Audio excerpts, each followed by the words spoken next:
estamos de nuevo después del verano y vamos a reanudar las charlas del curso que dirige Walid, ya sabéis. Tenéis ahí el título Mundo Árabe Islámico, por si hay alguien que no haya venido a las charlas anteriores. Es un curso de 10 charlas sobre el mundo árabe islámico y llevamos ya 6, hoy es la 7ª.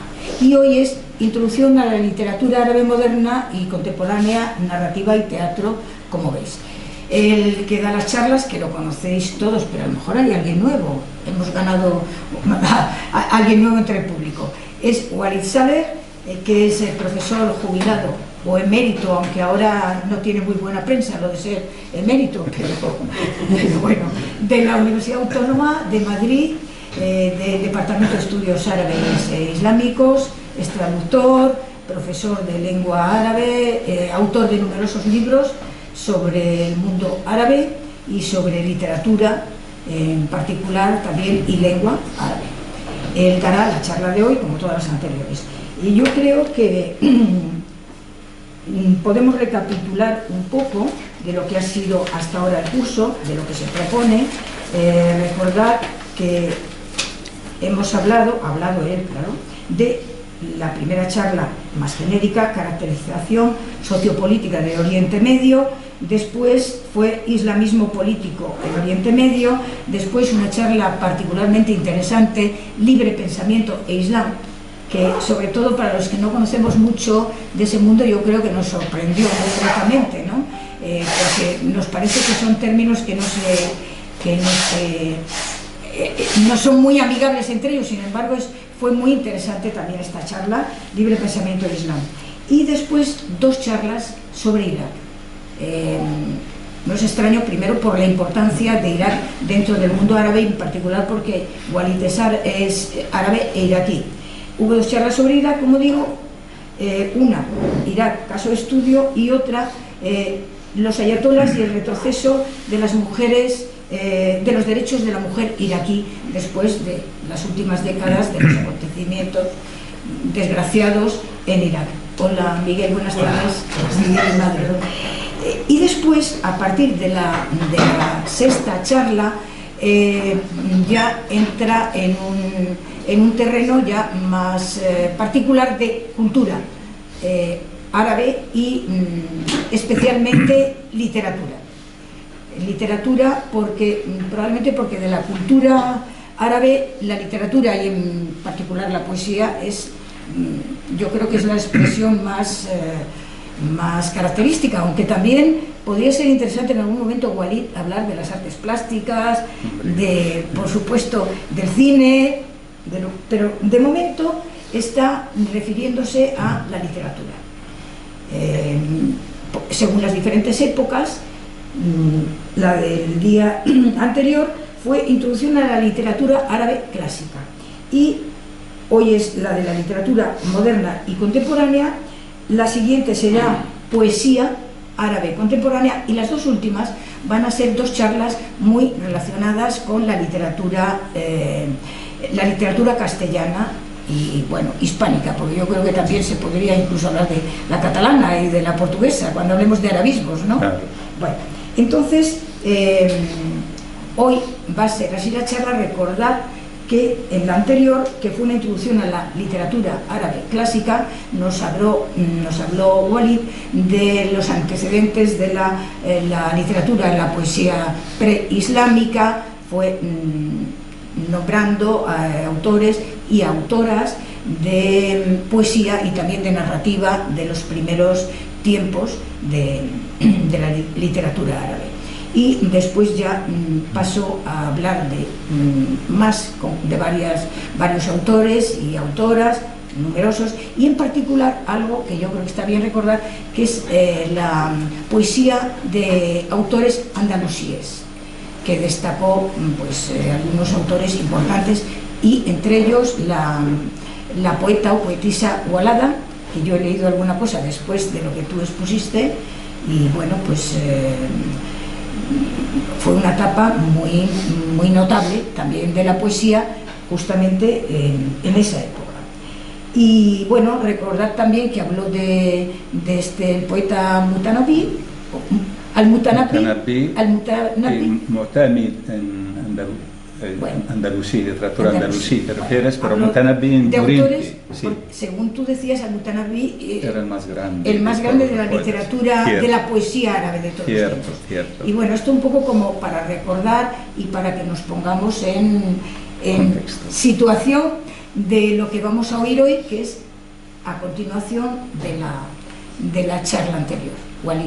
Así que todo lo que quieras contar, muchas gracias. Estaremos encantados de oírte. Muchas gracias por venir a darnos la charla. Muchas gracias a ti, y quería dar las gracias de nuevo al CAUM, a Antonio, a Ana por su ayuda, y a todos ustedes por asistir. Espero que aprendan algo, o por lo menos les quede algo de lo que voy a explicar aquí de literatura árabe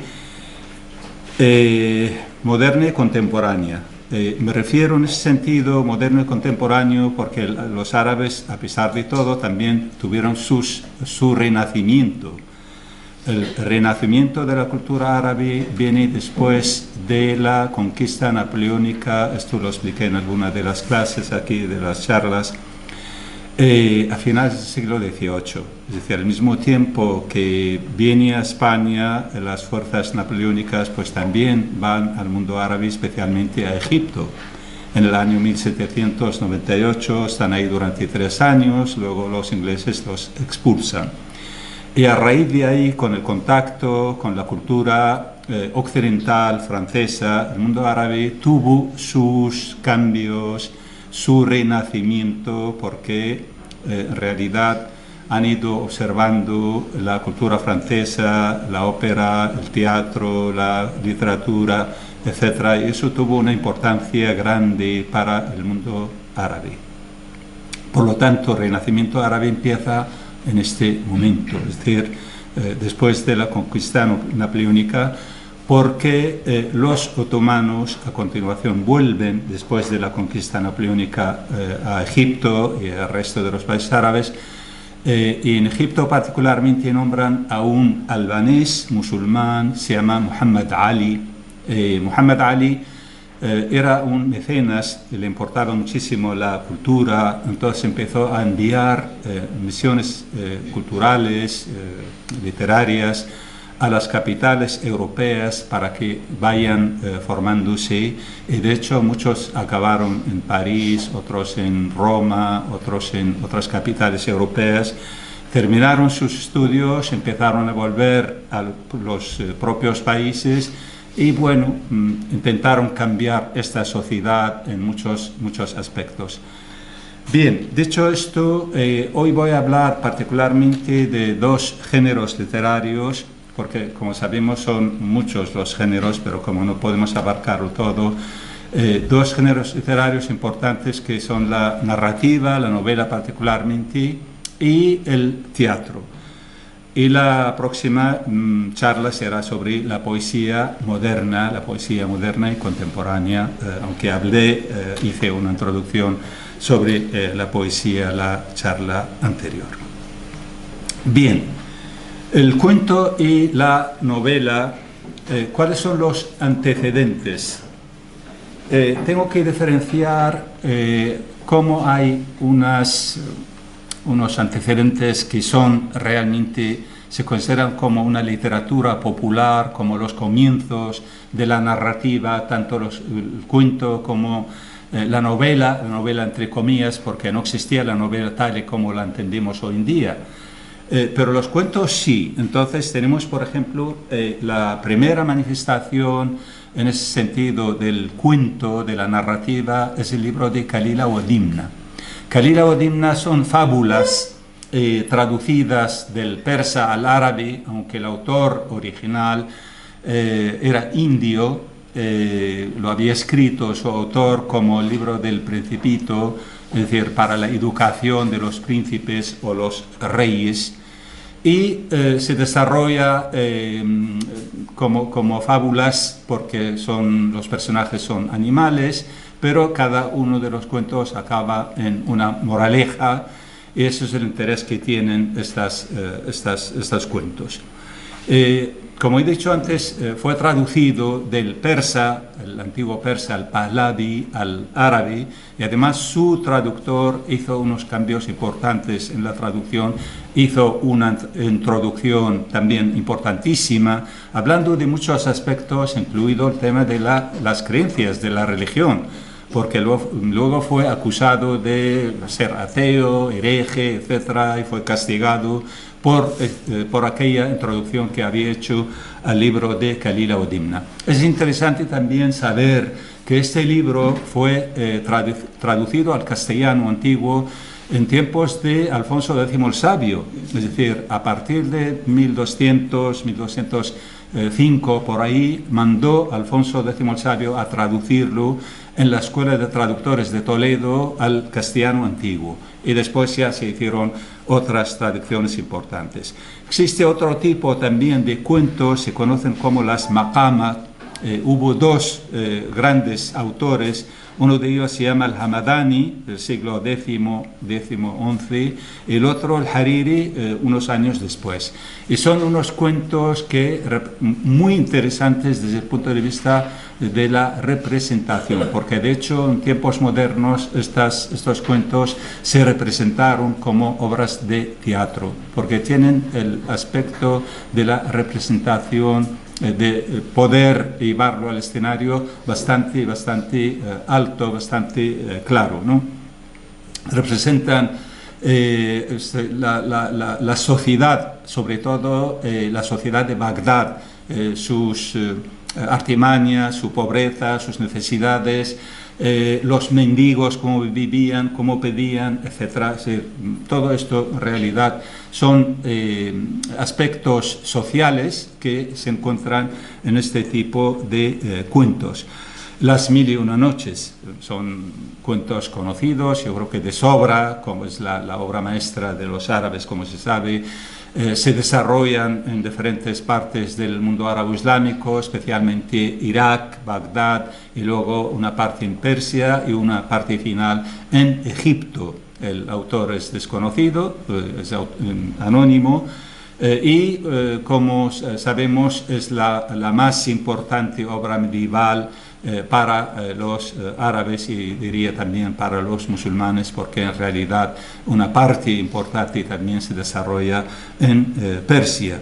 Luego está existen muchos, pero aquí voy a nombrar algunos de los más destacados. La Epístola del Perdón, de un autor, poeta, escritor, se llama al-Ma'arri, de origen sirio. Murió en el año 1057, que también tiene otros libros que están escritos en forma de cuentos, pero tiene mucha poesía, porque fue esencialmente poeta más que otra cosa, más que narrador, ¿no? Es una especie de viaje al más allá, al paraíso, al infierno. Además hay un paralelismo importante entre lo que escribió en esta obra al-Ma'arri y lo que encontramos también en la Divina Comedia de Dante. Es verdad que existe también un autor anterior a los dos, andalusí, se llama Ibn Shuhayd al-Andalusi, que escribió una especie de novela, entre comillas. Se titula ¿cómo se llama? Tawabi' o Zawabi', en lengua árabe, que viene a ser Tawabi' o Zawabi', que está traducida a la lengua española como Tempestad y Diablos, una cosa así viene a ser, de Ibn Shuhayd al-Andalusi.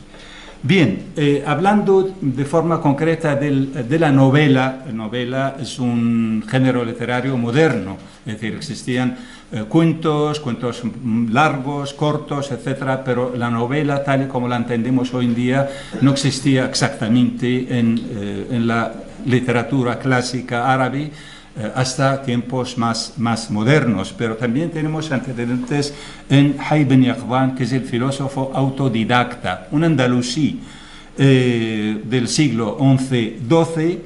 Se trata de un niño nace, su madre por alguna razón lo pone en una cesta y lo suelta en el mar y acaba en una isla, lo cría después una gacela, aprende el lenguaje de los animales y las costumbres de los animales y luego va descubriendo el mundo por sí solo. El tema de la existencia, la vida, la religión, la filosofía, son diferentes etapas que va descubriendo él mismo por su cuenta. Aprende, como he dicho, las lenguas de los animales y bueno, eso es el autodidacta porque él mismo se educa personalmente.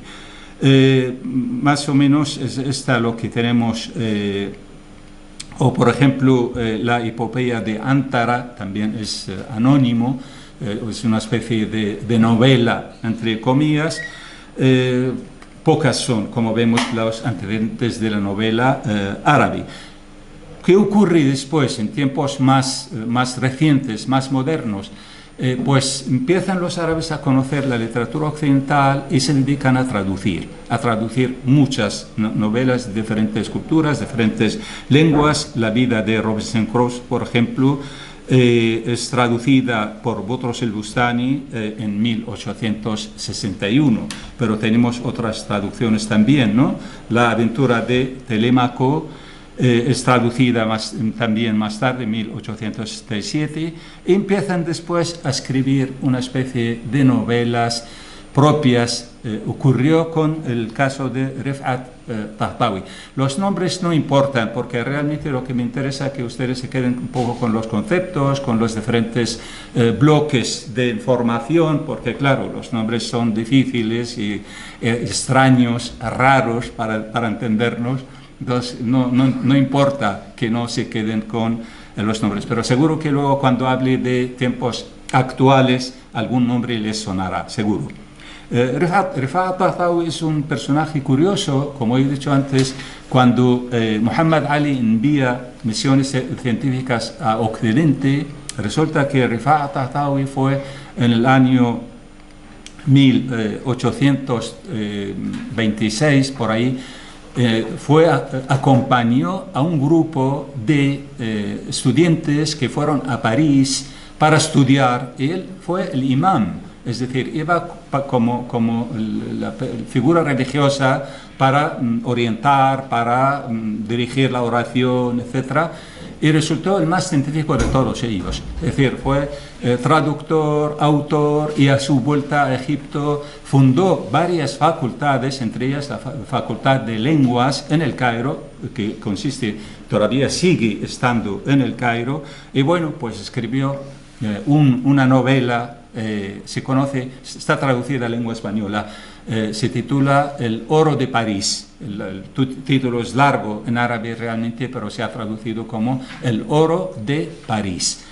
Bien, tenemos otros casos. Jurji Zeidan, un libanés, origen libanés, escribió muchas novelas históricas sobre personajes históricos, como el profeta del Islam, como Saladino, etc. Es decir, una gran cantidad de novelas históricas fueron escritas sobre Carlomagno. Incluso tiene una novela con Abdurrahman I, porque claro, se enfrentaron en su momento bélicamente. Luego tenemos a Farah Anton. Yo creo que en algún momento nombré a este hombre porque fue el introductor de Aristóteles a la literatura árabe primero, después se dio a conocer también bastante, es decir, su filosofía, su obra, que era bastante o poco conocida por lo menos en el mundo árabe. Bueno, tenemos otros nombres. Yo creo que no quiero insistir mucho en los nombres estos porque uno no puede quedarse con ellos fácilmente. Llegando a más modernamente, se hace la pregunta: ¿cuál es la primera novela en el mundo árabe? Porque todas las novelas anteriores no se consideran como novelas occidentales, tal y como se entiende en el mundo occidental una novela, sino más bien son conjuntos de cuentos. A veces se pierde el hilo de la acción principal, y eso, digamos, quita valor a la propia novela que se conoce en el mundo occidental. La primera novela que es considerada del mundo árabe se titula Zainab. Zainab es nombre de mujer. Y con el nombre de mujer escribió Muhammad Hussein Haikal en Egipto en 1914 esta novela y se considera como primera. Pero la crítica no está de acuerdo con esta afirmación porque resulta que hay otra novela anterior escrita por una mujer. Y no me extraña, yo creo que tienen razón los que dicen esto, porque las mujeres en aquellos momentos, incluso en la actualidad, siempre han estado marginadas, siempre han estado poco consideradas. Entonces la literatura que hacían las mujeres pues no lo tomaban tanto en cuenta, porque hay más de una, pero una de ellas, la más conocida y la mejor escrita, su novela, que es lo que tenemos aquí, El final feliz o La doncella de Zahra. Está escrita por una mujer libanesa, se llama Zainab Fawaz, que lo publicó en 1899, es decir, 15 años antes de la novela de Muhammad Hussein Haikal. Fue publicada la novela de esta mujer. Entonces, hay que tener en cuenta estas diferentes opiniones en relación con el comienzo de la novela. Perdona, ¿coincide el título del primer autor con el nombre simplemente? Casualmente la mujer se llama Zainab porque la novela de Muhammad Hussein Haikal puso Zainab, es decir, nombre de mujer, como decir María o decir, en fin, cualquier nombre femenino. Zainab es un nombre femenino. Resulta que la que escribió, la libanesa, coincide casualmente que ella se llama Zainab. Zainab Fawaz. Bien, novelistas destacados a nivel del mundo árabe.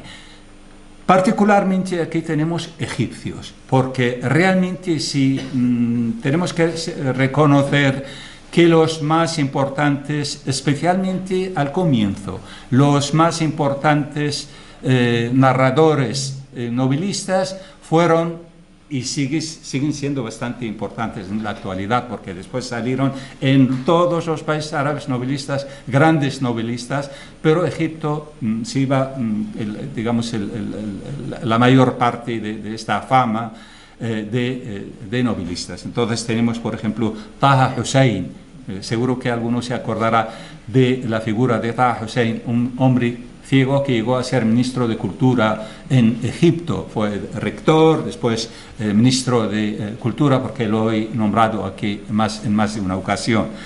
Tiene una novela, luego la nombraré también, bueno, tiene muchas, pero una de ellas particularmente que es autobiográfica, habla de su vida. O Al-Aqad, por ejemplo, Tawfiq al-Hakim, es una figura importantísima, Tawfiq al-Hakim, porque era novelista y dramaturgo. Escribió muchas obras de teatro también, porque también le haré referencia al después.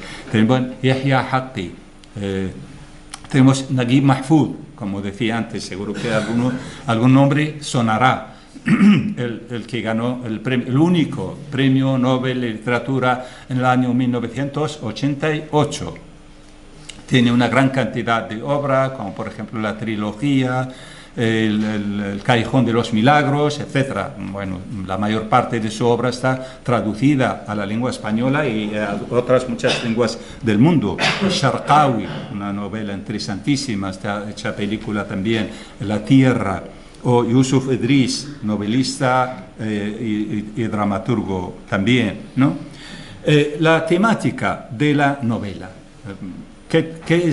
¿Cuáles son los temas que tratan estas novelas árabes? Tenemos tendencia social y educativa, como Hadith Isa bin Hisham.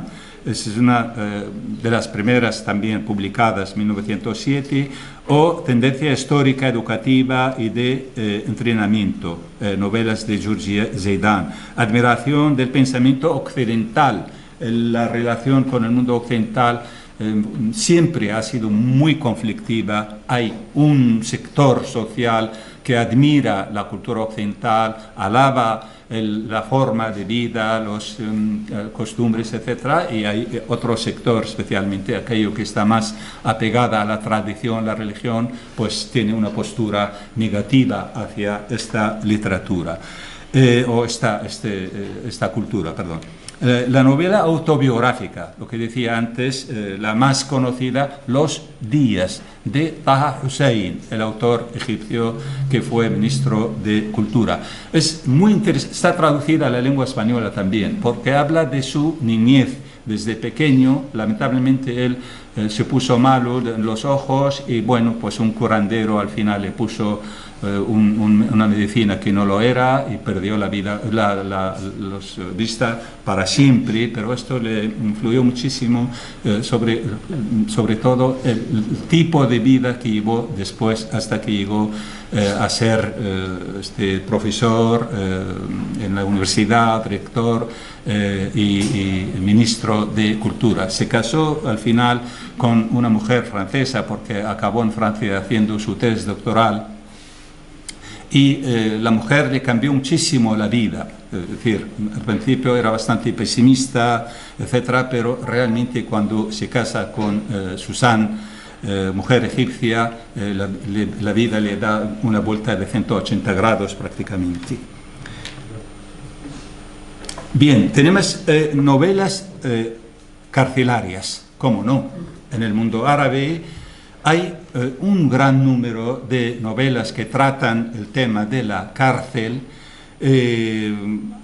Varias de ellas están también traducidas a la lengua española. Una de las más destacadas se llama Al este del Mediterráneo.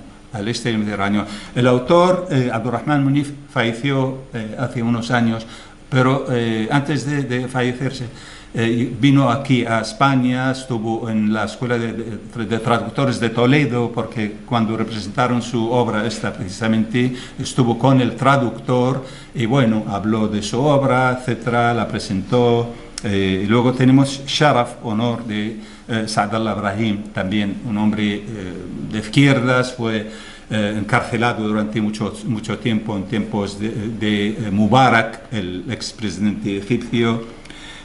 O sufrían por la luz. Es interesantísima esta obra, aunque en principio se escribió en el francés, luego se tradujo a la lengua árabe. El autor es marroquí, Tahar bin Jalloun. Como vemos ahora ya se van introduciendo otros autores que no son egipcios particularmente, sino de otros países árabes, que hay muchísimos y muy buenos desde luego.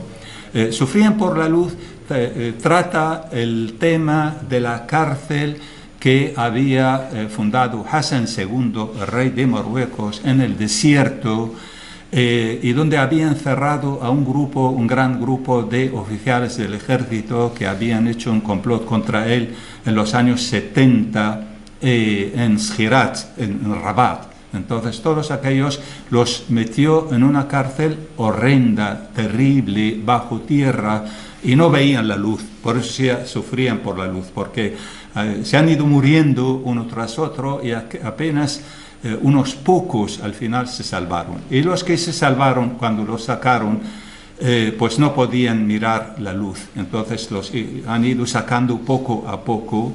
Y después, lamentablemente, en la cárcel hubo defensores de que querían hacerlo como un museo, pero enseguida, al final del mandato de Hassan II, la arrasó, la dejó absolutamente una tierra totalmente sin ningún tipo de edificación.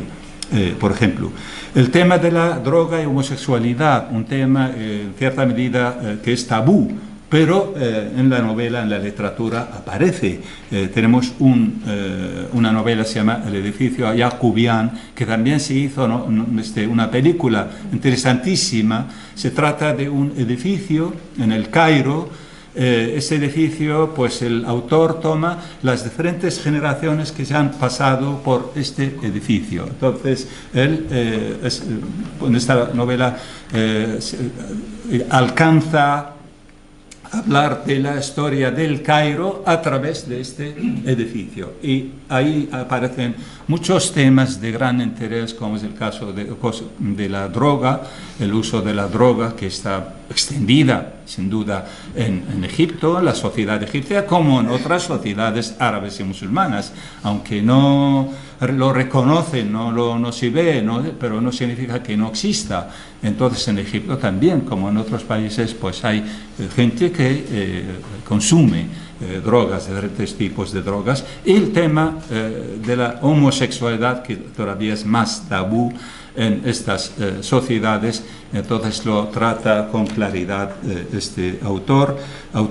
Se llama Alaa al-Aswani, además es un hombre dentista, es un médico, y yo creo que es muy interesante en ese sentido ver cómo hay muchos científicos, algunos son médicos, otros son dentistas, otros son por ejemplo economistas, etcétera, que se dedican a la vez a la literatura. Hay muchos en el mundo árabe. Tenemos la novela de la resistencia de la injusticia, resistencia a los sistemas autocráticos, sistemas dictatoriales, etcétera. Tenemos que tener en cuenta, sin ninguna duda, y como no, el tema de Palestina. Hoy en día es un tema que nos está teniendo un velo a mucha gente, ¿no? Ghassan Kanafani, está traducido a la lengua española también, tiene Hombres al Sol, ¿no? Es una novela muy significativa, quizá representa el drama de los palestinos, porque son un grupo de hombres que están en Irak y no encuentran trabajo, entonces quieren ir a Kuwait, un país del Golfo Arábigo, donde se supone que hay mucho más trabajo. Entonces un conductor palestino de una cisterna los acepta, los mete en la cisterna y los lleva, y resulta que se olvida de abrir la ventana que hay arriba y mueren todos ellos dentro.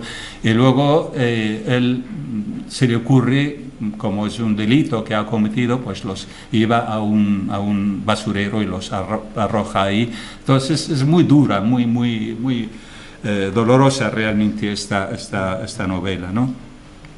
O, por ejemplo, Ibrahim Jabra, otro palestino que vivió prácticamente toda su vida en Irak, era profesor de universidad, falleció ya.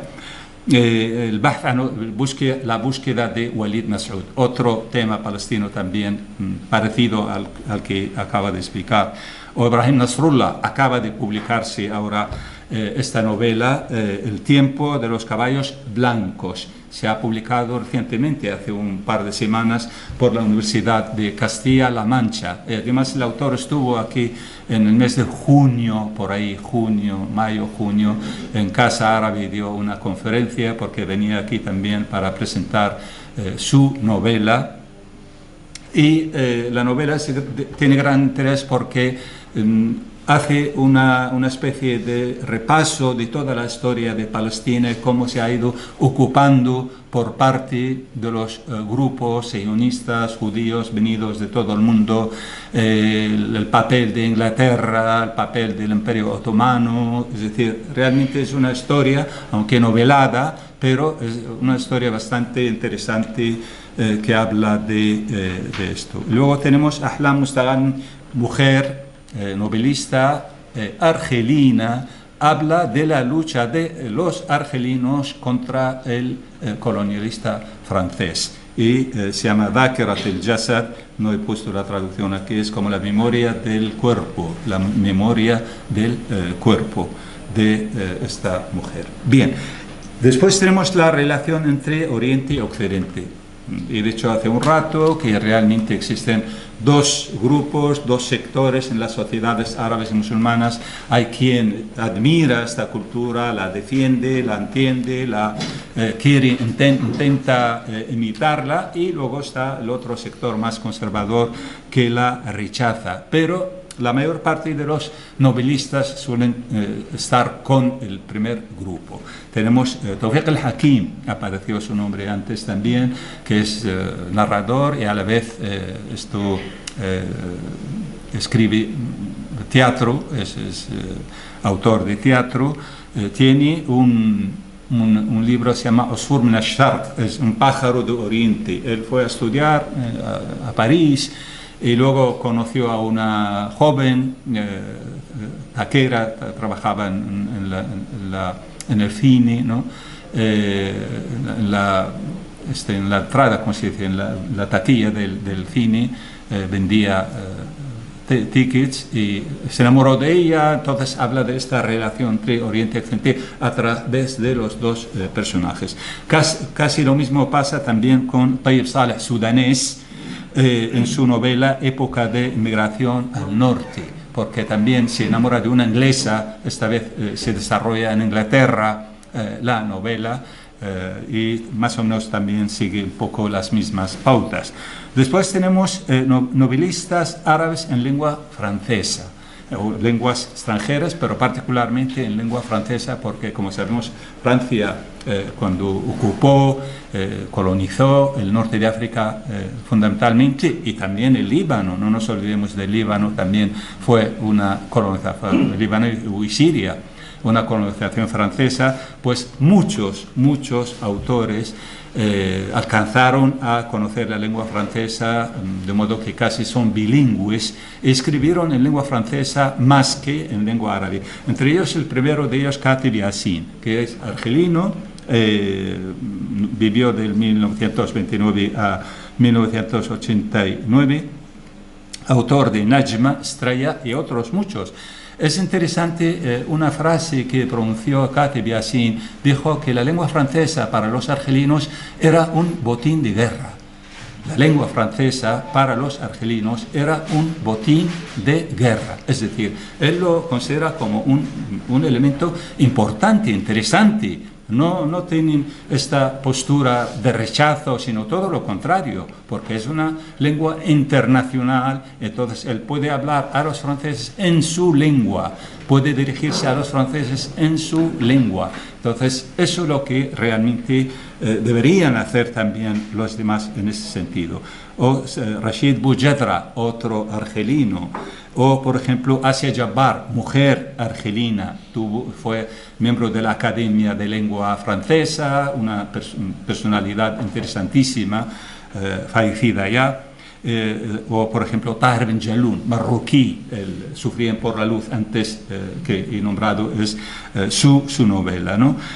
Amin Maalouf. Yo creo que seguro que aquí hay muchos que les suena el nombre de Amin Maalouf, libanés de origen, ¿no? Y ahora es el presidente de la Academia de Lengua de Francia. El presidente de la Academia de Lengua en Francia, Amin Maalouf, tiene novelas como Samarcanda, El León Africano, en fin, hay el naufragio de las civilizaciones. Tiene una gran cantidad de novelas y de ensayos de gran interés. Bien, paso después a hablar del teatro. Como les decía, realmente por razones de tiempo también, entonces me interesa que se queden por lo menos con los bloques de información, independientemente de los nombres, porque los nombres son complicados, difíciles, y tampoco tiene mayor importancia no acordarse, aunque sí acordarse de alguno por lo menos es interesante. Bien, hablando del teatro, el teatro árabe y su relación con el teatro griego. Muchas veces se habla de la cultura árabe como si nunca tuviera ninguna relación con ninguna cultura occidental. Y eso es un error muy grave, porque los árabes al fin y al cabo son vecinos de los griegos. Un señor se llama Aznar. Muchas veces dice, cuando habla de la cultura española, orígenes de la cultura española judío-cristianas, pero yo creo que también árabes. Es decir, sin duda que la cultura árabe tiene que ver con esta cultura española. Gracias a un filósofo, autor, pensador, que es Averroes, que dio al mundo occidental todo lo que era la filosofía de Aristóteles, de Platón, a través de sus traducciones. Es decir, el mundo occidental conoció a filósofos griegos por medio de los árabes. es Averroes, esos otros autores son los que han traducido esto. Entonces, sin duda que los árabes han conocido a los griegos y han estado en contacto con ellos. Hay muchas cosas que han tomado, incluso la lengua árabe tiene términos del griego. Ahora bien, se pregunta muchas veces con razón, ¿y por qué razón los árabes no tomaron el teatro de los griegos, siendo el género más importante, género literario más importante para los griegos? Porque realmente no, una cosa extraña que han tomado la filosofía, han tomado aspectos literarios, pero el teatro no, está ausente. Ahí hay muchas teorías, hablan como por ejemplo, entre otras, el teatro griego, en el escenario aparecen dioses, cosa que va un poco en contra de la concepción del Islam. Si los árabes eran nómadas, el teatro necesita un lugar fijo, en fin, ahí hay una serie de razones que analizan los autores, los pensadores, los críticos, pero no sabemos con certeza. Y hay una cosa curiosa, por ejemplo, en la Escuela de Traductores de Bagdad, que es la casa de la sabiduría del siglo VIII, IX, ¿no? Porque la Escuela de Traductores de Toledo en realidad se funda al modelo de la Escuela de Traductores o la Casa de la Sabiduría de Bagdad, fundada por Harun al-Rashid, después financiada y apoyada por su hijo Al-Ma'mun, estamos hablando del siglo VIII, IX.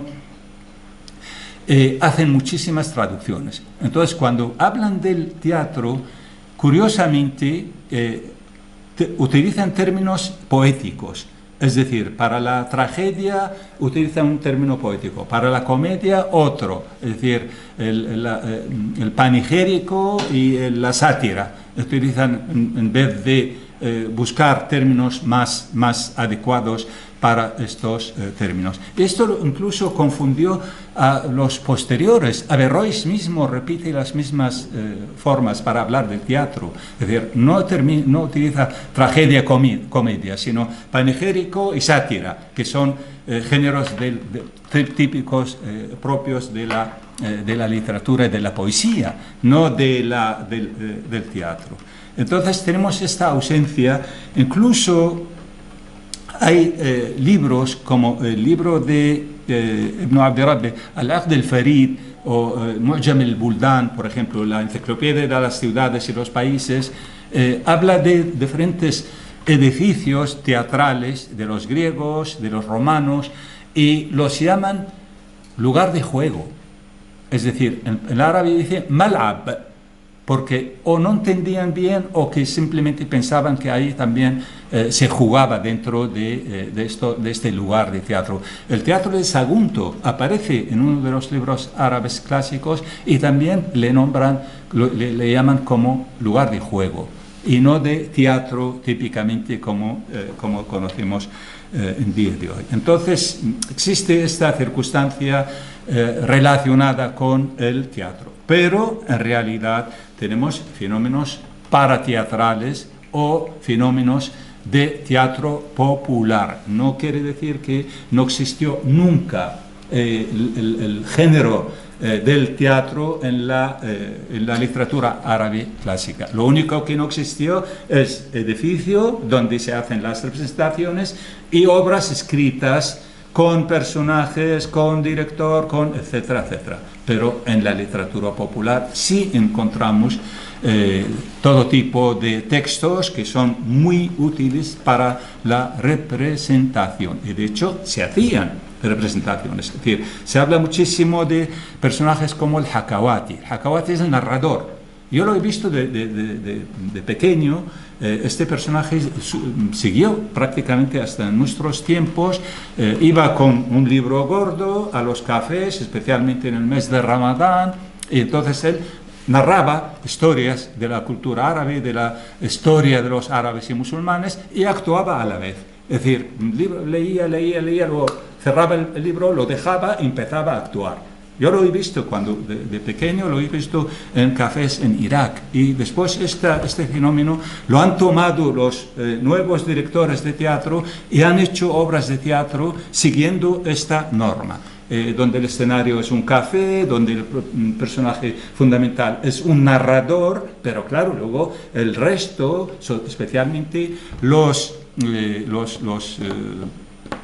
clientes del café, se convierten también en una parte del escenario, una parte de los actores, actúan con los actores. Es una cosa interesantísima cómo han hecho esta mezcla entre la historia y la modernidad, es decir, han ido tomando sin duda el teatro occidental. Cuando es el contacto directo y real con el teatro occidental. Se habla fundamentalmente de un comerciante libanés, se llama Marun al-Naqash, nombre cristiano, que iba y venía a Italia. Iba y venía a Italia continuamente por razones de comercio y vio teatro en Venecia.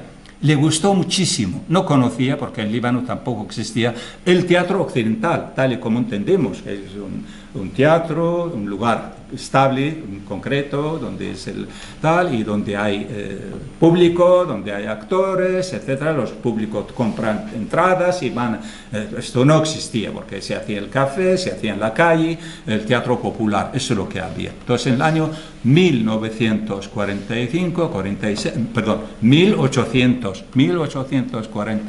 46, 47, por ahí estos años, él iba y venía a Italia y veía el teatro, y resulta que se enamoró del teatro, hizo la primera obra de teatro en su casa. Es decir, él, su hermano, su mujer, etcétera, fueron los miembros, digamos, del grupo teatral y representaron la primera obra que se llama la de Molière, El avaro. La obra de teatro El avaro de Molière fue la primera obra de teatro moderna al modelo occidental, representada en el Líbano, en Beirut, en 1847. 1847, esa es la primera obra. Como tuvo tanto éxito entre los vecinos y los amigos que fueron a verla, entonces lo que hizo, escribió la segunda obra de teatro, pero esta vez fue el autor él, ya no era una obra prestada, tomada de la cultura occidental, sino una obra propia de los árabes, escrita por él, inspirada en las Mil y una noches. Entonces toma uno de los cuentos de Mil y una noches y lo desarrolla como una obra de teatro y lo representa en su casa, y todavía tiene mayor éxito esta novela, esta obra de teatro. Y así sigue, y luego fallece él, viene el hermano Nicolás se llama, Nicolás, y sigue esta trayectoria familiar durante mucho tiempo, y luego aparece un tercer autor y actor, que es el sirio, aquí están los nombres, ¿no? Que se llama Abu Khalil Qabbani, y realmente Abu Khalil Qabbani ya le da un auge enorme al teatro, porque primero empieza en Siria a hacer representaciones, porque además hace crítica, hace burla, etcétera,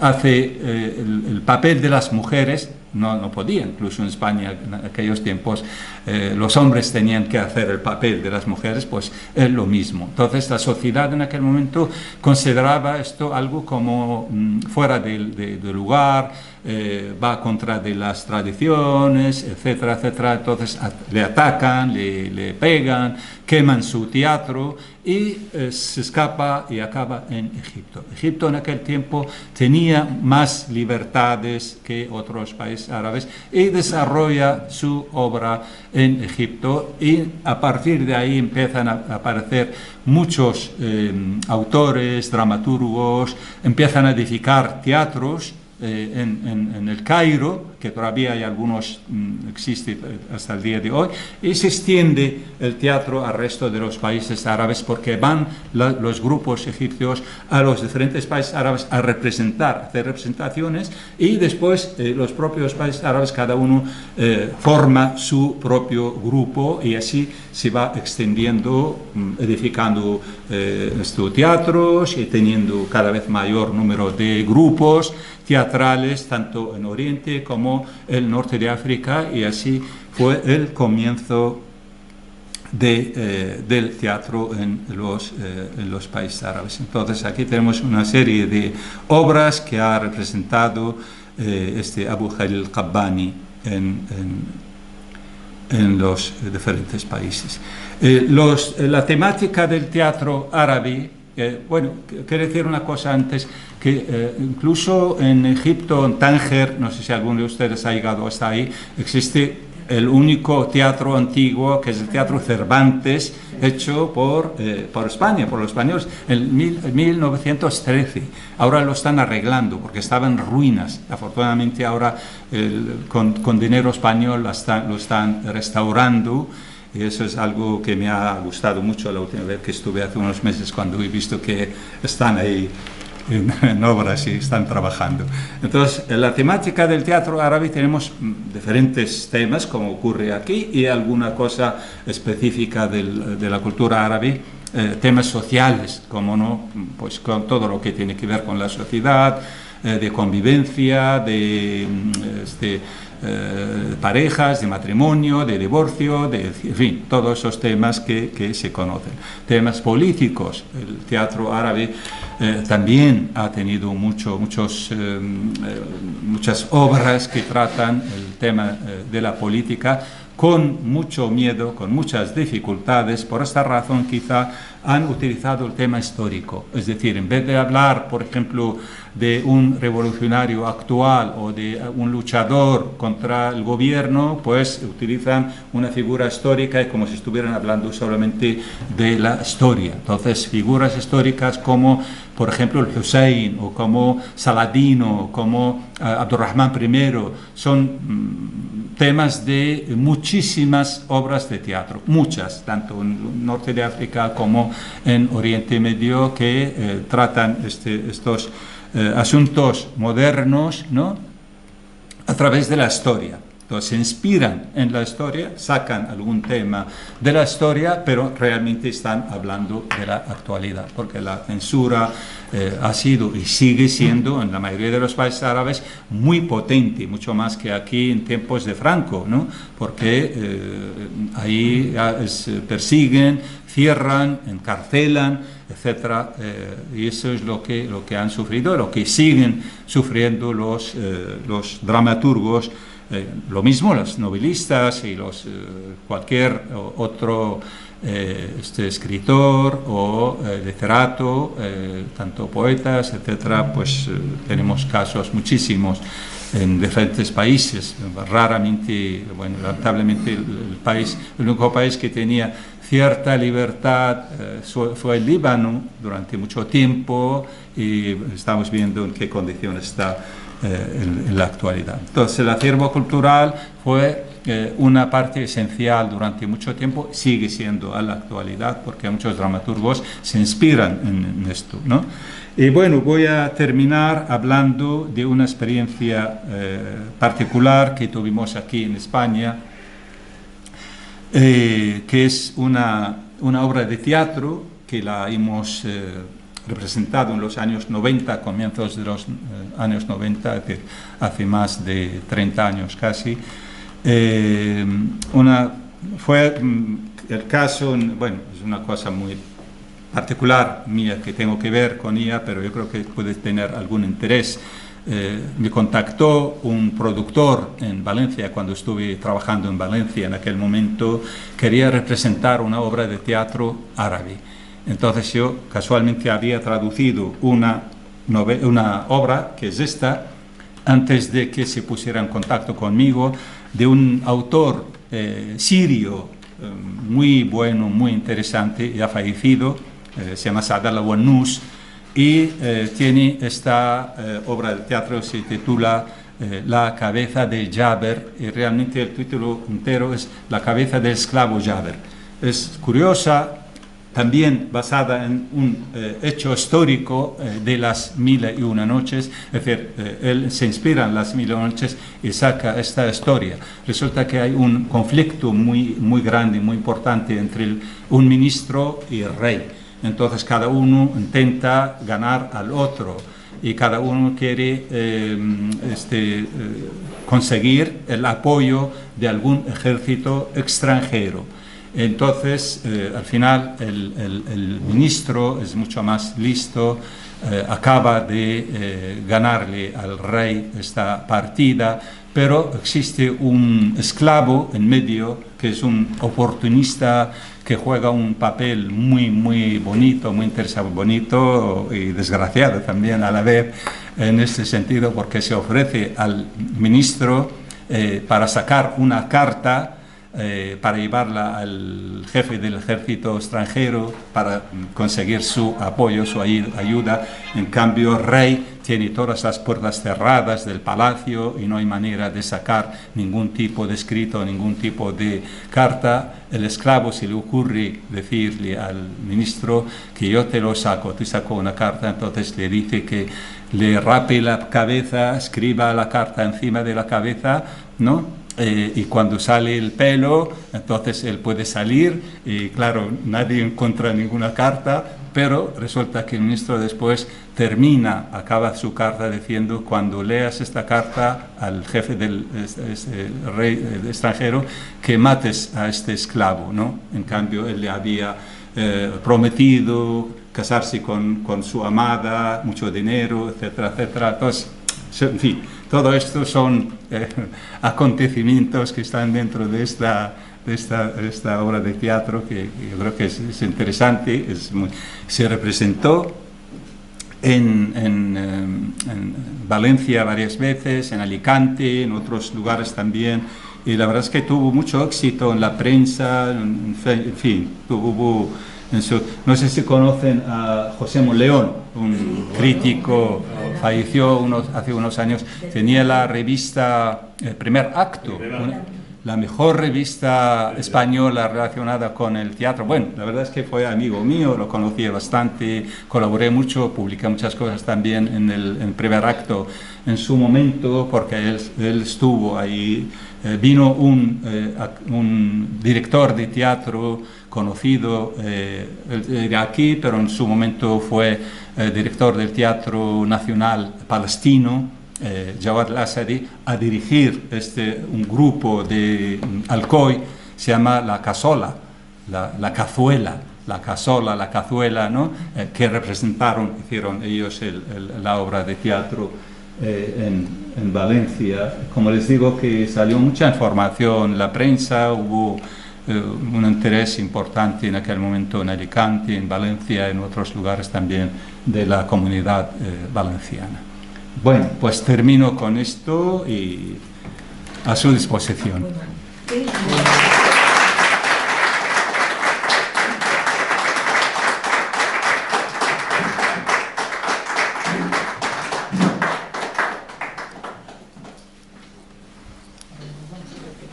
Sí. Solamente podría hacer un pequeño paralelismo entre la cultura árabe y la española, en momentos críticos, como puede ser la Edad Media y la Ilustración. Ajá, ya. ¿Por qué? Pues, a ver, son distintas, pero también hay elementos comunes, sin ninguna duda. Porque basta saber, cuando hablamos, por ejemplo, de la cultura española, pues yo repito otra vez, digo que no es ajena la cultura española a la cultura árabe, aunque algunos no quieran, no reconozcan, pero esa es la verdad, esa es la realidad. Por ejemplo, eso es lo que voy a tratar próximamente también, este paralelismo que existe entre las dos culturas, los dos libros, libro de Bonamor con El collar de la paloma, por ejemplo. Pero yo no sé si ustedes han seguido o conocen algún libro que trate algún artículo, esta polémica que estamos diciendo, cultura árabe, que tiene que ver o no tiene que ver, o la lengua o la literatura, etc. Sánchez Albornoz y Américo Castro pues han tenido unas discusiones larguísimas a mediados del pasado siglo. Hay libros, han publicado uno y otro libros hablando de esto. Sánchez Albornoz, siendo un republicano, persona de izquierda, ha tenido una postura extraña en ese sentido, porque él rechazaba enormemente todo lo que tiene que ver con la cultura árabe. Decía, una de sus frases, que los árabes pasaron por aquí, no estuvieron más de 8 siglos, pasaron por aquí como si fueras tú a la playa y dibujaras con el dedo unas rayas en la arena de la playa y viniera al aire y se lo llevara. Así, es decir, no hay nada para Sánchez Albornoz. En cambio, Américo Castro, todo lo contrario, él analiza, saca a la luz lo que es la arquitectura, lo que es, en fin, la literatura, entre otras. También el libro de Buenamor habla de él también, todos los arabismos que existen y una gran relación con las costumbres, la comida, etcétera, etcétera. Es decir, ahí existe esto. Por lo tanto, yo creo que tienen que ver, esta relación existe entre las dos culturas de forma particular. Pero, por otro lado, sí hay diferencias también. Hay diferencias porque, al fin y al cabo, estamos hablando de una cultura occidental y otra oriental, árabe, semítica, distinta en cuanto a su estructura, a su formación, a sus conceptos, a su mentalidad muchas veces también, su desarrollo, ¿no? Todo esto tiene mucho que ver.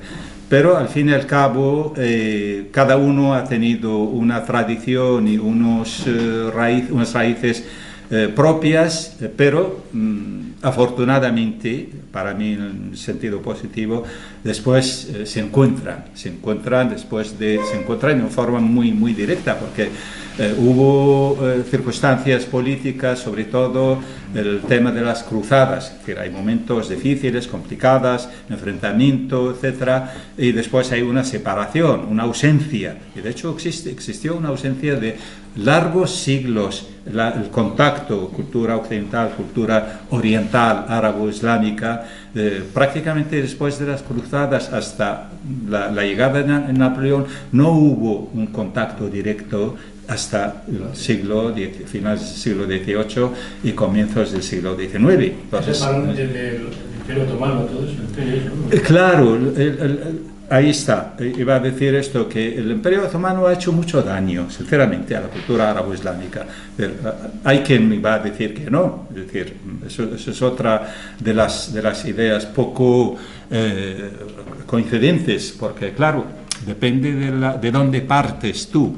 Yo he hablado con personas, con gente, por el hecho de que el Imperio Otomano fue un imperio musulmán, entonces es bueno, tenemos que hablar bien de él. Pues no, el Imperio Otomano fue un colonialista y fue peor incluso que los colonialistas occidentales, que todos son malos, pero el Imperio Otomano encima era un imperio inculto y invitaba a la incultura. Es decir, no dejaba que la gente aprendiera las lenguas, no dejaba un espacio para la cultura, no quería que los países que dominaba tuvieran escuelas, ¿no? Yo creo que en algún momento aquí hablé como la primera escuela de niñas en Bagdad.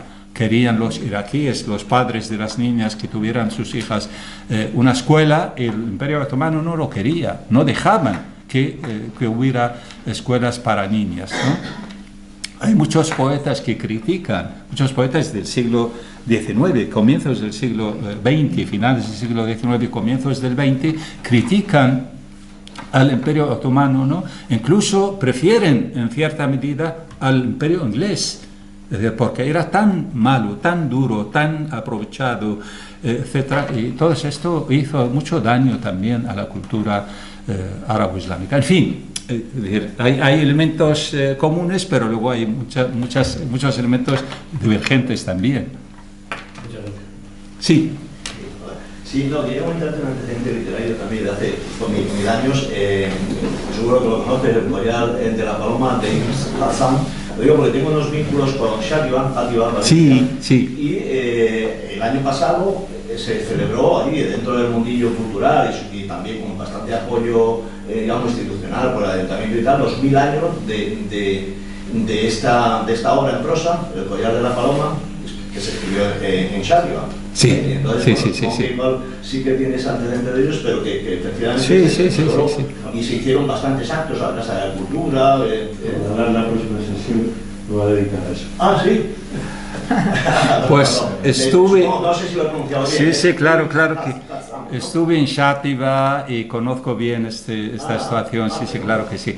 Ibn Hazm, como sabemos, era cordobés. Él había nacido en Córdoba, su familia todo era de Córdoba, pero por el cisma... Es que Xàtiva pertenecía al Emirato de Córdoba, aunque estaba en Valencia, ¿no? Ya, pero él escapó porque fue amenazado de muerte y acabó en Xàtiva. Es decir, en Xàtiva fue esto casualmente, creo que el año es 1063, es cuando se escribe. Sí, es que no fue el año pasado, 1023, porque el año pasado se celebró, ya te digo, los 1000 años de que se escribiera el collar de la paloma Bien, tuvo bastante puede ser que yo no tenga la fecha exacta, pero en fin, es... Ya.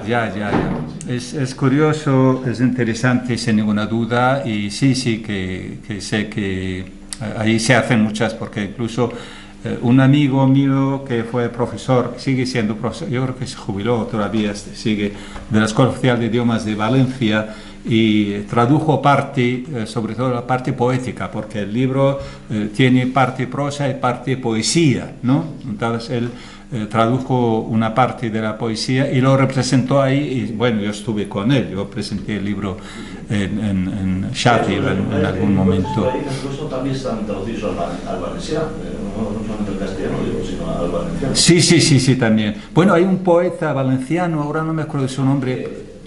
¿Monesteller, dices? No. Actual. No.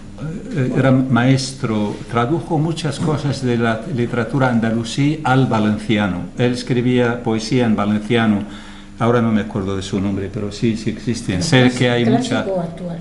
No, actual. Cuando yo vivía en Valencia, pues él venía a verme muchas veces a la Escuela Oficial de Idiomas. Sí, dime. Nazim Hikmet, o como Sí. se pronuncie el Turco. ¿Tiene cierto renombre y cierta...? Mucha, porque además fue amigo de poeta turco. Él estuvo en Estados Unidos, en Rusia, vivió la mayor parte de los Estados Unidos, menos mal que no, en Rusia, y fue comunista, claro. Fue amigo de poetas árabes también, porque uno de los poetas importantísimos es el Bayati, fue amigo mío, vivió aquí en España mucho tiempo, falleció en el año 1999, estuvo exiliado en Rusia también al mismo tiempo que estaba Nazm Hikmet, entonces se hicieron amigos y de hecho el Bayati, poeta iraquí, tiene muchos poemas, no me acuerdo cuántos, pero sé que hay varios poemas escritos sobre Nazm Hikmet, sobre su lucha, sobre su pensamiento, etc. Entonces, muy conocido, sin duda. Tiene obras de teatro también. Sí. Yo he leído poesía solo suya. No, pero creo que está mal traducida, porque quedaba un poco rara Ya, bueno, la poesía es complicada. Para la traducción sabemos que es lo más complicado, porque la poesía, en todas las lenguas pasa lo mismo. Tienes ahí muchas figuras literarias, hay metáforas, hay refranes a veces, proverbios, palabras muy típicas de la propia cultura. Es lo más complicado, sin duda. Es decir, se puede traducir el significado muchas veces y no la esencia, el espíritu, porque pierde mucho y no hay otra manera. No 100% pasa esto, porque yo, por ejemplo, has nombrado a Nazm Hikmet, que es turco. Por ejemplo, el poeta persa Khayyam, también es conocido seguro por la mayoría, ¿no? Omar Khayyam. Omar Khayyam, que tiene los cuartetos, se han traducido a la lengua árabe varias veces por muchos autores. Uno de ellos conocía el persa a la perfección. Ha traducido, es una traducción correcta, perfecta, pero no es tan bonita como es la traducción de un egipcio que es poeta, es un gran poeta egipcio, tradujo a los cuartetos de Omar al-Khayyam a la lengua árabe, es una auténtica preciosidad, pero no es literal ni es perfecta, no mantiene el significado exacto de la poesía. De hecho, canta estos cuartetos Kulthum, la cantante egipcia famosa Kulthum, canta los versos de Omar al-Khayyam traducidos por Ahmad Rami, que es el poeta egipcio, y no por el otro poeta que es iraquí, que tradujo del persa directamente, que conocía el persa a la perfección. En cambio, Ahmad Rami no conoce el persa. Él tradujo los cuartetos de otra lengua, posiblemente del inglés o del francés, ¿no? O del árabe, de una traducción del árabe, pero ha hecho una nueva traducción alejada del original, pero de lo más bonito que hay. Sí. Miguel. Cuando has hablado de cómo por la proximidad, ¿no?, la cultura griega clásica fue traducida, ¿no?, por la Casa de la Sabiduría de Bagdad, etcétera. Recuerdo que hace unas conferencias, en las primeras sesiones de tu curso, que hablas, o en tu libro, a lo mejor, ahora mismo no recuerdo, pero que hablas de ello, de este grupo religioso de la Mutasila, que eran como bastante racionalistas y progresistas, sí, y que controlaron el califato de Bagdad al principio, en la época de, pues eso, de Harun al-Rashid y de su hijo, pero que luego vino otro califa que, al revés, que les persiguió y que, digamos, que fue como más, bueno, integrista, que llamaríamos ahora, ¿no? Y que te quería preguntar si justamente fue en esa época en la que la Mutasila era como la ideología dominante, cuando se tradujo todo este caudal griego, o no tiene nada que ver. Sí. Y en relación a esto, simplemente un apunte, que la Ilíada y la Odisea, que quería saber si se tradujeron también al árabe desde el principio, o se conocieron después. Modernamente se han traducido, pero bueno, para contestarte, ¿has terminado, Miguel? Sí. Los Mu'tazila surgen en el siglo X. Lo mismo surge otro grupo también racional en Basora, se llaman Ikhwan Safa, los hermanos de la pureza. Son dos grupos importantísimos, interesantísimos, que son racionalistas, incluso no son bien recibidos por parte de la clase conservadora, ¿no?, por parte de los religiosos, incluso por parte de los diferentes gobiernos, excepto el Ma'mun, hijo de Harun al-Rashid, el que apoyó a los Mu'tazilas y aceptó su tesis. Su tesis coincidía fundamentalmente en muchos puntos, entre ellos el libre albedrío, la defensa de la razón, etc. Pero una de las cosas que se hizo durante mucho tiempo como un eje del pensamiento, que es la creación del Corán. Esa era la idea un poco la que fue muy conflictiva. Es decir, el Corán es creado o increado. Esa es la idea que hizo que se dividieran los diferentes grupos, el poder, cuál era su postura en relación con este tema. ¿Qué quiere decir? ¿Cuáles son las diferencias? Porque este tema existe hasta el día de hoy. Hasta el día de hoy se discute, se debate si el Corán es creado o increado. Si es creado, significa que es palabras, o el espíritu puede ser de la divinidad, pero el texto es del profeta. El texto habla de lo que es la situación de Meca en aquel momento, o de Medina, con temas sociales, temas políticos, etcétera, etcétera, ¿no? Es decir, las palabras son humanas, no son divinas. En cambio, la idea de que es increado, que el Corán existió desde siempre, desde la creación del universo, de la humanidad, por lo tanto, tanto la Biblia, el Antiguo Testamento, el Nuevo, son Coranes deformados. El Corán viene a corregir esta situación, esta realidad, que son palabras divinas de la divinidad, pero han existido siempre, y esto no es una cosa temporal. En cambio, el creado habla de un texto espacio temporal concreto, que es decir, es un tiempo determinado, cuando el profeta vivía en Meca o en Medina, y trata personajes históricos, etcétera, etcétera. Entonces son dos... y esto fue un poco la polémica de los Mu'tazila, pero bueno, siguió la ideología, aunque ellos fueron perseguidos en un momento dado, pero su ideología ha seguido hasta tiempos más modernos. Incluso cuando hablé del librepensamiento islam, traje a la coalición el caso de un profesor egipcio que escribió libros, muchos libros, y luego cuando se presentó a la cátedra, fue perseguido por parte de la clase conservadora, mandaron su caso al Azhar, a la mezquita Universidad al Azhar, y lo divorciaron de su esposa porque lo consideraron como apóstata. Le acusaron de apóstata sin haber solicitado ninguno de los dos el divorcio. Lo divorciaron de su esposa porque lo consideraron apóstata, y como ya no es musulmán, su mujer, siendo musulmana, no puede estar casada con un apóstata, con un no musulmán. Entonces les separaron.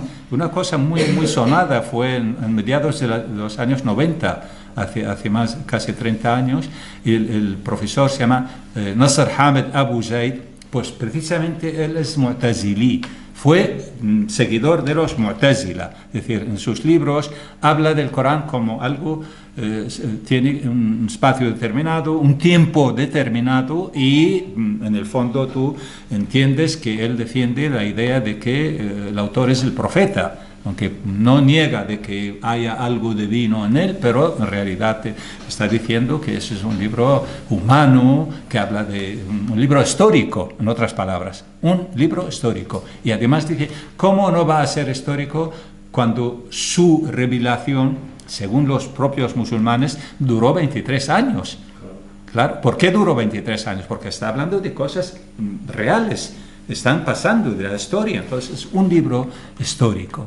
Entonces, esta situación realmente ha durado mucho tiempo, pero el tema de la creación del Corán duró un tiempo, varios califas lo apoyaron, lo tomaron como la idea principal de la filosofía, y otros después, cuando vinieron, ya lo negaron y quitaron del medio. Incluso estaban juzgando a los sabios por su conciencia lo que decían. Es decir, aquello que decía que el Corán era increado, pues lo seguían, lo perseguían, lo detenían, etc., porque el Ma'mun era racional también en su pensamiento, en su filosofía, y defendía la idea del Corán creado.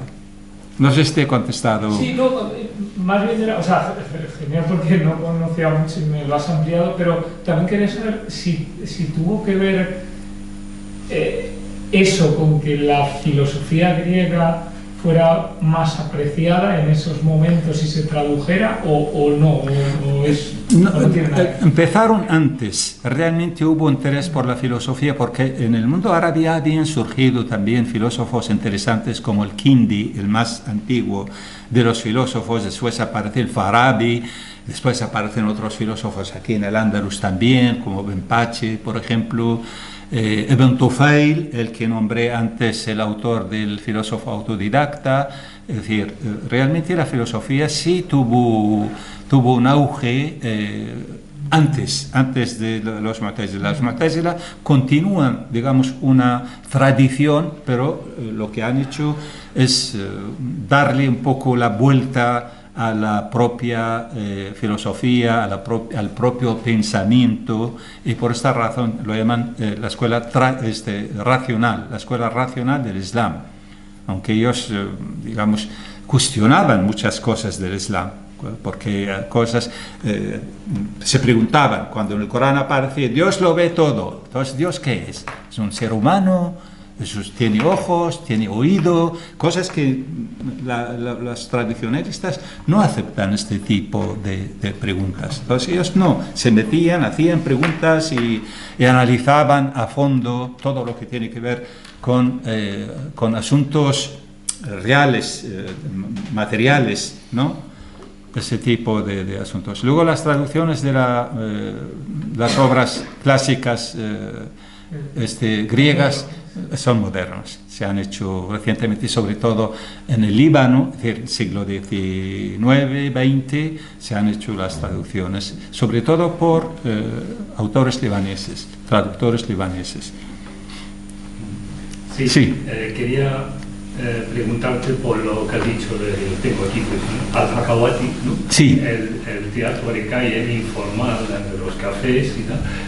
Por un lado, ¿cuándo surge? Que no me quedó muy bien. Y por otro lado, tú has dicho que de niño todavía lo veías. ¿Sabes si sigue sobreviviendo? Y como has hablado mucho también de la censura, de la represión, ¿eso era a lo mejor un instrumento para poder criticar, actuar, contar, narrar, que era más difícil de controlar, porque no es un sitio fijo, un actorado fijo? Claro. Sí, totalmente. Bueno, el Hakawati, el narrador, es un personaje clásico, histórico en el mundo árabe. Es decir, mucho antes que cuando yo fuera niño ya existía, porque mi padre, por ejemplo, ya nos hablaba de esto en su momento, y seguro que muchos siglos antes ya existió esta figura, el del narrador, el Hakawati. Se llama Hakawati, significa el que cuenta cuentos, narrador, es tal cual. Entonces, ¿qué pasó? Este autor, que yo he traído su obra que representamos en Valencia, lo tiene como un personaje fundamental en más de una obra suya, el Hakawati. Es decir, prácticamente una buena parte de su obra, de sus obras teatrales, la figura principal es el Hakawati, es el narrador. Narra, luego los actores representan. Lo mismo en el Líbano, pero claro, estoy hablando del siglo pasado, de los años 60, 70, 80, cuando utilizan este personaje histórico ya en el teatro moderno. Entonces, en el Líbano, por ejemplo, fundaron un grupo teatral, un grupo de teatro, se llama el Hakawati, existe hasta el día de hoy. Hasta el día de hoy existe un grupo de teatro en el Líbano, se llama Al-Hakawati, y siguen utilizándolo en otros lugares también, en Irak, en el norte de África, como figura esencial del teatro también. Lo usan hasta el día de hoy. ¿Hay alguien? Si no, te pregunto, Walid. Bueno, sí. Pensar en este momento que se esté representando en algún país árabe, es que ya no sé, la catástrofe está tan extendida y es tan grave, tan dramática, que en este momento hay actividad cultural, concretamente lo del teatro que estamos diciendo, ¿no? Sí.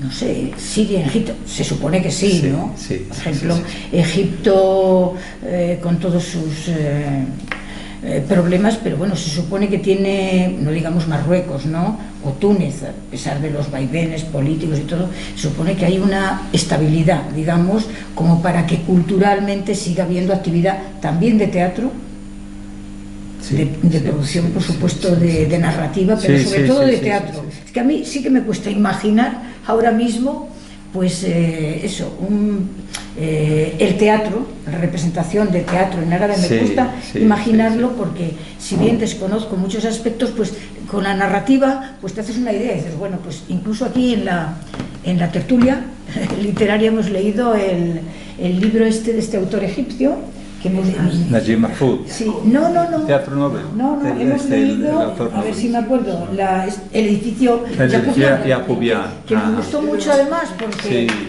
porque todo ese mundo que contaba del Cairo nos gustó mucho. Pero bueno, quiero decir, esto existe, se mantiene en medio de lo difícil que sea, el teatro concretamente. Concretamente el teatro existe y mucho.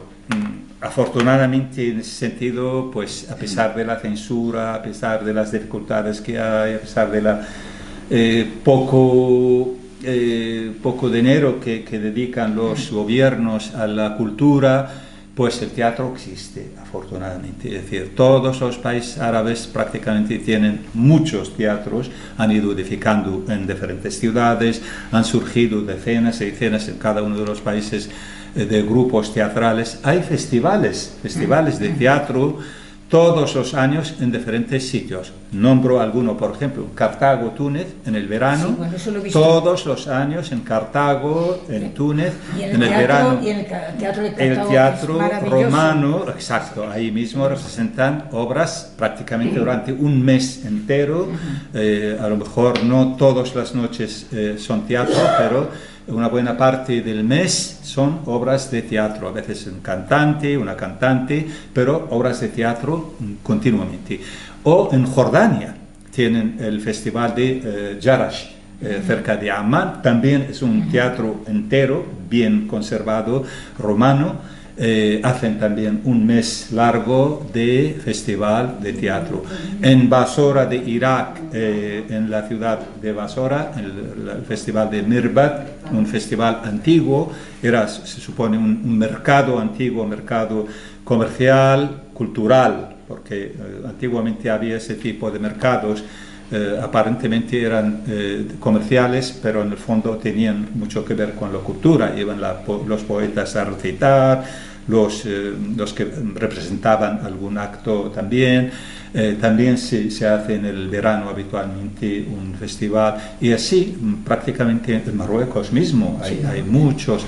El teatro de Mohammed V en Rabat, en Casablanca, casi todas las ciudades tienen teatros modernos.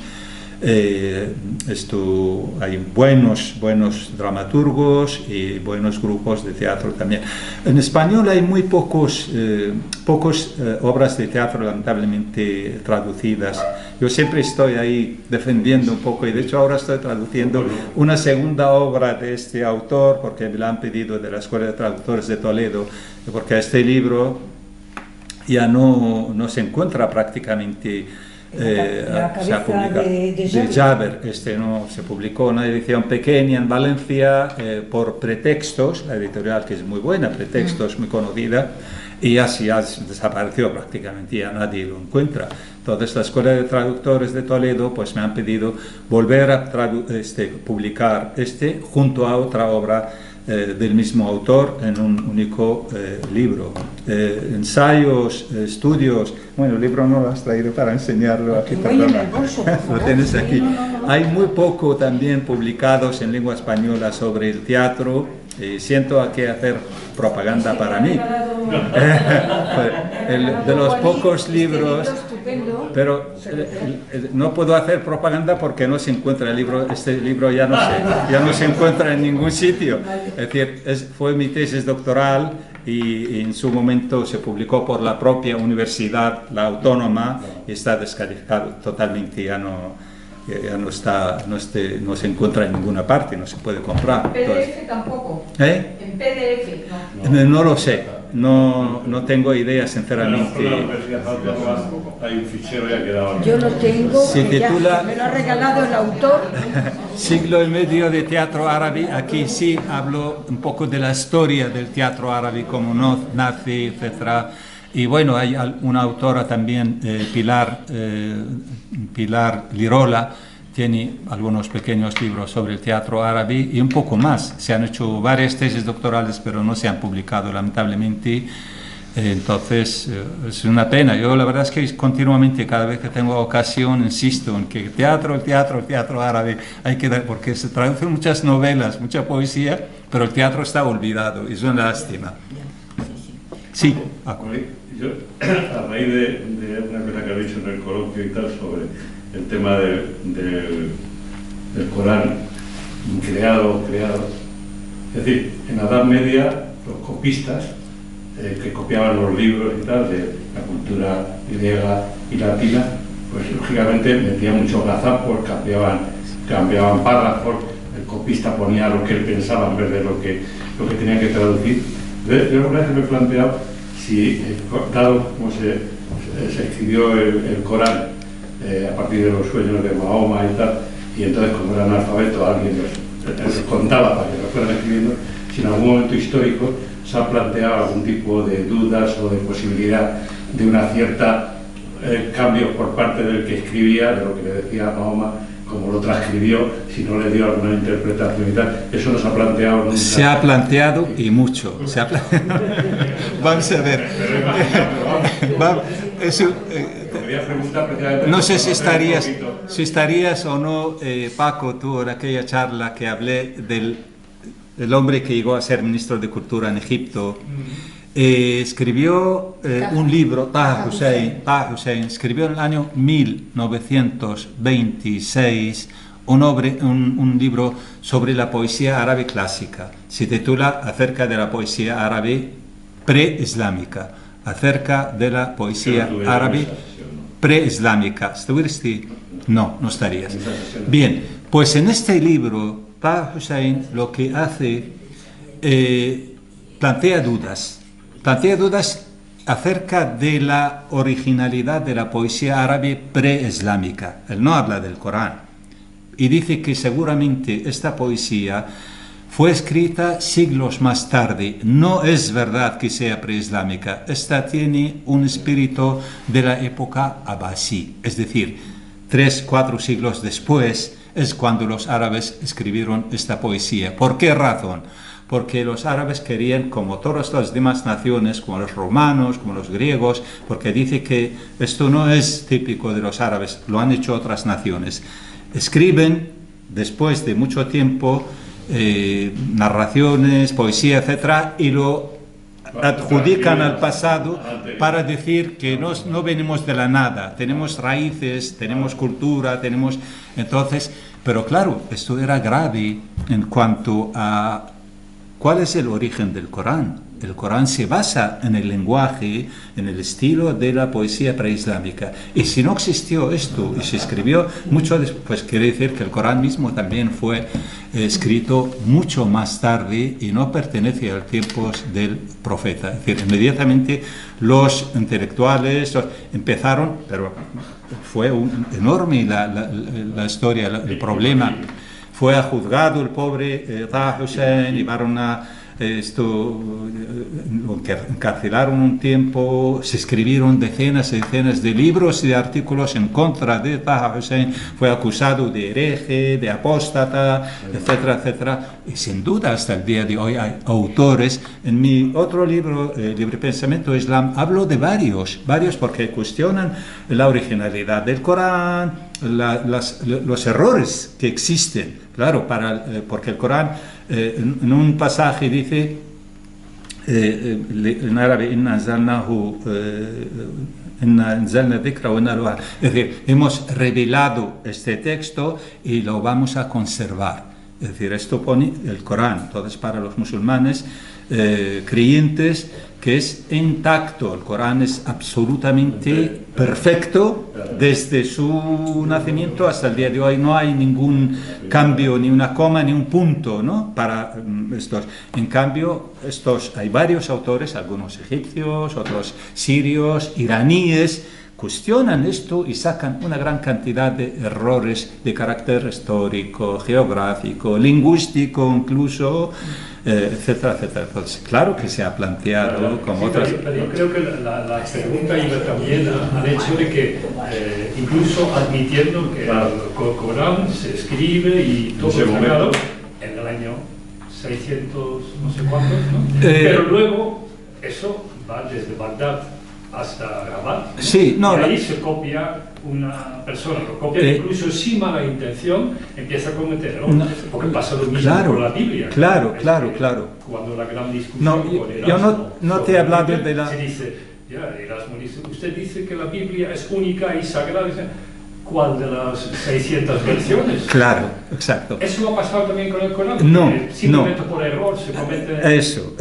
Yo no he hablado del origen, es decir, cómo se hace, porque los musulmanes, la tradición islámica, todo lo que hablan, cómo fue escrito, cómo nació, cómo etcétera, es esta la versión, que el profeta que nace en el 570, a los 40 años, es decir, 610, empieza el arcángel a revelar el Corán al profeta. Entonces, cada vez que le llega el arcángel y le transmite un capítulo o unas frases de un capítulo, el profeta inmediatamente lo dicta a un escribano con nombre propio, se llama Zayd bin Thabit, es decir, le dan un nombre. Zayd bin Thabit literalmente escribe los textos que le dicta el profeta. Estamos hablando a partir del 610.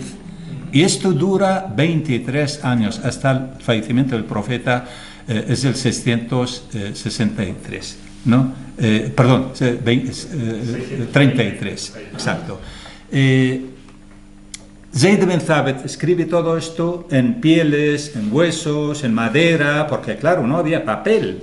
El papel es en tiempos de Harun al-Rashid, cuando viene de Samarcanda. Desde ahí viene, de China, Samarcanda, luego a Bagdad llega el papel, pero en aquel momento no había papel. ¿Qué ocurre? Muere el profeta y luego viene el califa Abu Bakr. Dura 2 años solo, era un señor mayor, ese es el primer califa de los 4, muere, viene Omar. Omar reúne todos, estoy hablando de la tradición islámica, reúne todos esos huesos, estos maderas, etc., y hace una copia con su propia mano, reescribe todos estos textos y lo confina a su hija. Su hija se llama Hafsa, le da entonces el tercer califa, que es Uthman, cuando llega, le pide a la hija de Omar, del califa anterior, este texto, y luego empieza a hacer las diferentes copias. Dicen que hizo 5 copias y mandó una copia a Bagdad, otra a Bahrein, otra a Persia, otra a Egipto, a las capitales del mundo islámico antiguo, y de ahí ya empezaron a extenderse las diferentes copias. Y de hecho, el Corán actual que tenemos se llama la versión otomana de Uthman, la versión de Uthman, el Corán de Uthmani, en árabe lo dicen, porque se supone cuando reunió, es la versión que él hizo, que él reunió, ¿no? Y luego pues se ha extendido a todas partes. No hace mucho, ¿Perdón? ¿Por qué no se puede traducir? Sí, se puede traducir, pero los que son conservadores en el sentido dicen que las traducciones del Corán son imposibles. Puedes traducir su significado, pero no puedes traducir su espíritu, su esencia, sus palabras perfectas, exactas, ¿no? Entonces estamos ahí en ese sentido. Sí, claro que hay miles, exageración, cientos de traducciones al inglés, al español, al persa, a todas las lenguas del mundo existen traducciones. Incluso son diferentes traducciones, porque no es igual leer una traducción hecha por un arabista español, como es el caso de Julio Cortés, que es la mejor traducción que hay en lengua española. Un arabista español se llama Julio Cortés, está traducida publicada por la editorial Herder de Barcelona, ¿no? O leerlo por un musulmán converso, un español converso, y traduce el Corán. Hace otra versión, no en todo, pero en muchos aspectos son traducciones diferentes. Entonces los conservadores pues no aceptan, porque consideran que es un texto sagrado, que pierde, que porque el Corán es una lengua la lengua de los que están en el paraíso, para ellos, ¿no? La lengua sagrada, etcétera, etcétera. Entonces, por eso no les gusta decir traducción, traducir los significados, no traducir el texto. Es un poco la idea que tienen. Y lo del criado ya eso mejor no discutir nada. Eso No, se puede decir en determinados, con esa visión se puede decir en determinados ámbitos, pero seguro que en Arabia Saudí no puedes decir esto, ni en muchos otros lugares. Sí, Miguel. A raíz de esto, en un artículo que publicó uno de los que fue mis profesores en la Universidad de Ciencias Políticas, Antonio Lorzas. Sí, Lorzas, sí. Contaba un pasaje que yo no sabía, que la editorial, además la editorial saudí, o sea, una editorial que venía de Riyadh, en teoría bastante rigorista, ¿no? Con un cierto que no era una cosa como muy anónima, pero que él encontró y lo citaba en una librería de Londres, una traducción al inglés hecha por estos saudíes, que en uno de los pasajes del Corán de Medina, o sea, la parte más guerrera, ¿no?, del Corán, ¿no?, la que citan sobre todo yihadistas y demás, que hay como un pasaje que dice algo así: atacada, los enemigos idólatras, allá donde estéis, y pone entre paréntesis el Corán, digamos, clásico, pues con espadas, flechas, bueno, armas de la época, ¿no? Y que parece ser que habían traducido en el paréntesis aviones, tanques, misiles.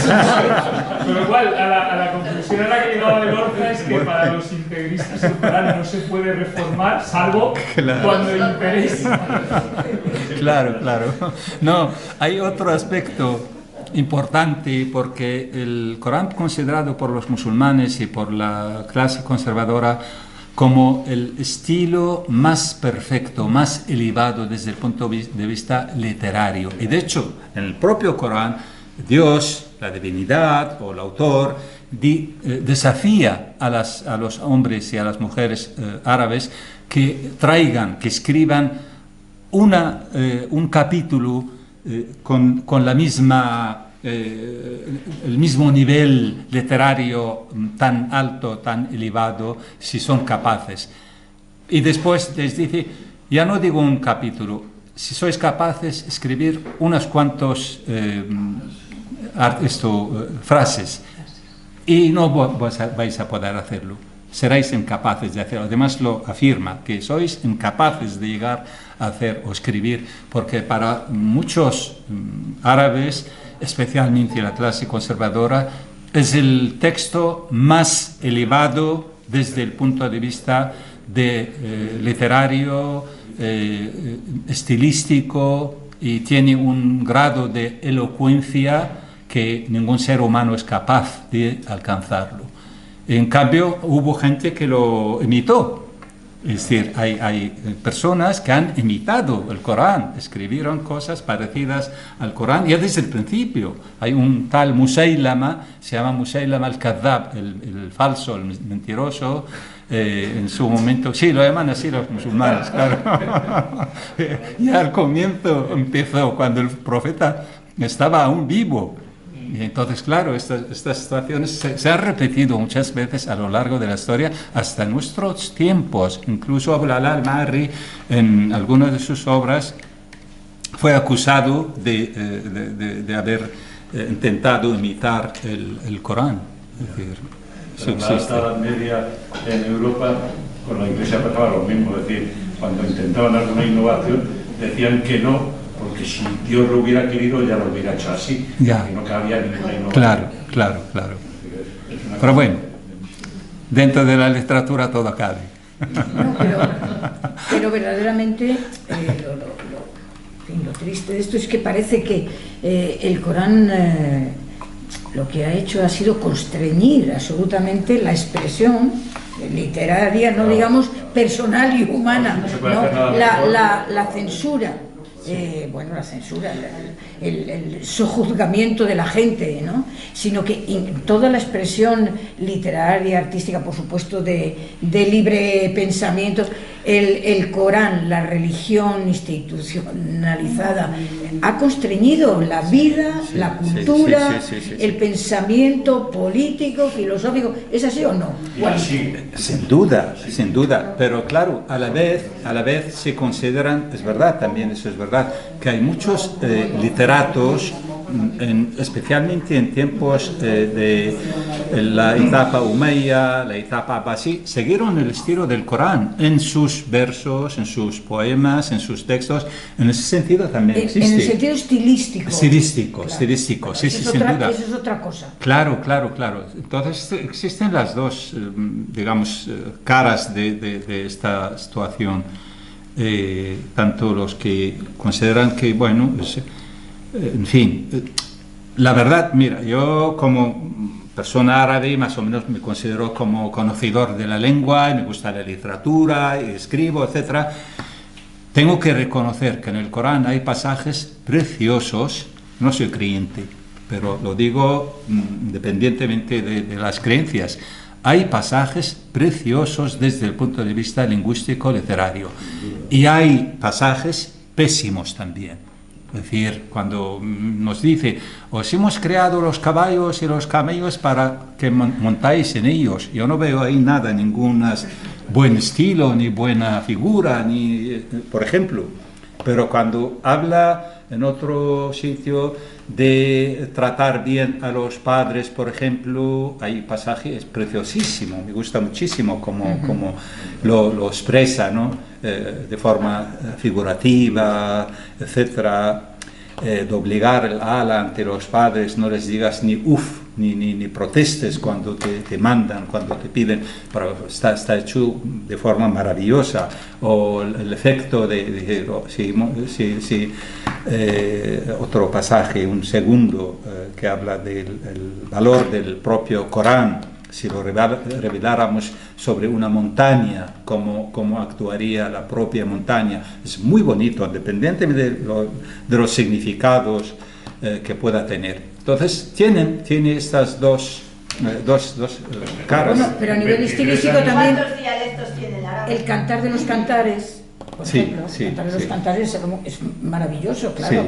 Sí, claro. Una cosa es eso, yo me refería sobre todo, por una parte, perdona Cristina, por una parte el que la literalidad tenga que ser la que mande, no, y entonces claro, que es uno de los, cuando dice, no, el Corán dice esto, dice el otro. Sí, eso por un lado, pero sobre todo que tenga que tener esa fuerza, absolutamente represiva, en todos los sentidos, por el hecho de que sea, por una parte, respetar el contenido, pero también la literalidad, es tan interpretable como cualquier texto. Exacto, eso es lo que, claro, defienden los que hemos nombrado, por ejemplo, este profesor, etcétera. Y luego hay mucha confusión también, incluso entre los propios... Cristina, ahora te doy la palabra. Los propios musulmanes no saben perfectamente, o bien, por lo menos, no saben bien qué es lo que hay en el Corán y qué es lo que no hay en el Corán. Es decir, muchos conceptos o actitudes o órdenes que piensan que están en el Corán, en realidad no son del Corán, es de la tradición o son de la tradición profética, etcétera, y bueno, se le achacan al Corán también, existe esto. Cristina.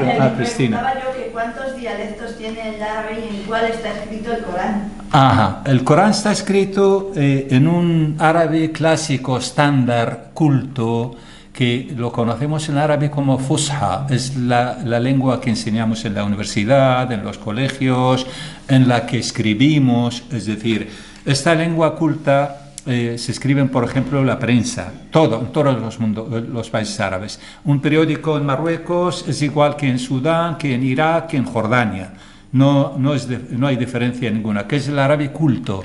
Lo mismo los libros, es decir, un libro, una novela escrita por un marroquí o escrita por un jordano o escrita por un egipcio, exactamente utilizan el mismo lenguaje, es el árabe culto. Luego los dialectos. Los dialectos son, digamos, unos registros menores surgidos de la propia lengua culta. Más o menos se alejan o se acercan al árabe clásico culto, dependiendo del lugar donde estés. Los especialistas distinguen 5 grandes bloques de dialectos. Incluso dentro de estos bloques también hay diferencias. Por ejemplo, está por un lado el egipcio sudanés, ese es un bloque. El del Golfo, otro. El iraquí jordano, otro. El norteafricano, otro. En fin, hay 5 grandes bloques, están geográficamente ubicados. Y luego, claro, si hablamos del propio Marruecos, el árabe es igual, exactamente igual en Tánger que en Marrakech. Pues no, hay diferencias. Es como decir aquí, en Andalucía y en Valladolid, pues también hay diferencias. Ese tipo de diferencias existen, pero para ser, digamos, más objetivo, la diferencia entre el árabe clásico culto y cualquiera de los dialectos árabes, cualquiera, la distancia es bastante mayor si lo comparamos con la lengua española. Es decir, el español, el castellano, hablado aquí en España y hablado en Argentina o hablado en Uruguay, pues la diferencia existe, pero no es tan grande como puede ser en el caso del árabe culto y el árabe marroquí, o el árabe culto y el árabe iraquí, que la distancia es mayor. Pero si la mujer en Marruecos hace la lista de la compra para dárselo a su hijo, ¿está escribiendo árabe culto o en su dialecto? El dialecto solo es oral. Depende del nivel cultural que tenga. Es decir, si es una maestra o es una empleada que haya estudiado tal, pues me imagino que la hace en árabe culto, en árabe. Pero si es una mujer que tiene menos cultura o tal, pues seguramente lo hace en dialecto marroquí o ni siquiera esto, a veces, si no tiene conocimiento, o en bereber, porque es otra lengua, la de norte de África, si no tiene nada que ver, porque el árabe es una lengua semita y el bereber se supone es una lengua camita. Es decir, el bereber es junto a otras lenguas como esto, bueno, incluso lo asocian con el vasco, cosa que ha molestado muchísimo a Arzayus en su día cuando salió. Sí, me acuerdo que se publicó un artículo en El País, pero un artículo científico, porque eran científicos alemanes que estaban comparando, habían encontrado mucho parecido entre el vasco y lengua bereber. Y no le gustó nada a Arzayus, protestó en su momento. Eso parece que no ha continuado, que fue una cosa aislada, después ya no ha tenido continuidad. Cierto, sí. Una pregunta, ¿el dialecto libanés a qué grupo pertenece? Sirio-libanés. Sirio-libanés. Sirio-libanés. O sea, es el mismo árabe que se habla tanto. Sí. Lo llaman dialecto levantino, del Levante. Es decir, es la costa sirio-libanés, es un grupo, exacto. No lo nombré antes, pero sí. Pero el de Palestina ya no. Bueno, Palestina está dividida porque parte es como los jordanos, el jordano iraquí, ¿no? Y la otra parte es sirio-libanés. Es decir, sí existe parte de... Sí. Entonces son diferentes grupos, pero claro, como decía antes, dentro de los grupos también hay otros niveles de registros dialectales también, como ocurre aquí, como ocurre en cualquier otro país. Quizá en Italia la diferencia es mayor. Es decir, en Italia sí han tenido una situación sí, quizá en cierta medida parecida a la lengua árabe desde el punto de vista del culto y los dialectos. Es decir, más alejados los dialectos, exacto. No más te lo preguntaba porque como el Líbano es el único país árabe donde los cristianos, bueno, ahora ya no, pero los cristianos han sido una gran mayoría, hay apellidos cristianos libaneses que como que suenan un poco como muy originales, y entonces me preguntaba si esto tenía a lo mejor relación que el Líbano se hablara un árabe particular o no. Yo creo que no es exactamente esto, porque el Líbano tuvo la fortuna para mí de tener un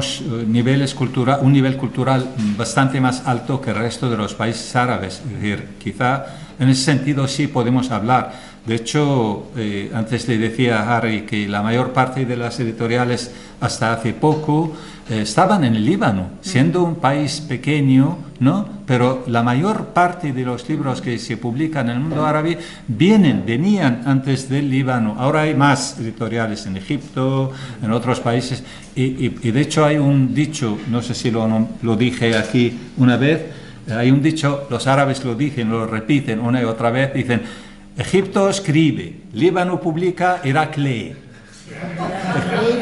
Egipto escribe, Líbano edita, Irak lee. Pero bueno, ahora también todos escriben, todos publican y todos leen. Así que ese es un dicho bastante conocido a nivel del mundo árabe. Sí. Bueno, pues yo creo que las preguntas que nos queden para la próxima clase